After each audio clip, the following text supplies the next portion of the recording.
আলহামদুলিল্লাহ, এই মুহূর্তে আমরা সোহরাওয়ার্দী উদ্যান ঢাকায় অবস্থান করছি। March for Gaza, free Palestine, ফিলিস্তিন গাজার পক্ষে সাপোর্ট হিসেবে আমরা হাজারো যুবক, হাজারো বাংলাদেশি নাগরিক, শুধু বাংলাদেশ নয় বিশ্বের বিভিন্ন প্রান্ত থেকে বিভিন্ন শ্রেণীর মানুষ, বিভিন্ন পেশার মানুষ ফিলিস্তিনের পক্ষে গাজার সাপোর্টে একত্রিত হয়েছি। এটা হচ্ছে সোহরাওয়ার্দী উদ্যান, আপনারা দেখতে পারতেছেন।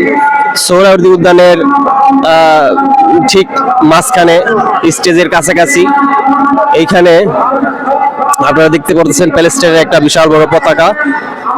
অনেক মানুষ, বিশ্বের বিভিন্ন প্রান্ত থেকে অনেক বিখ্যাত আলেম ওলামা এখানে উপস্থিত হয়েছেন এবং বিভিন্ন শ্রেণীর মানুষ এখানে উপস্থিত হয়েছেন।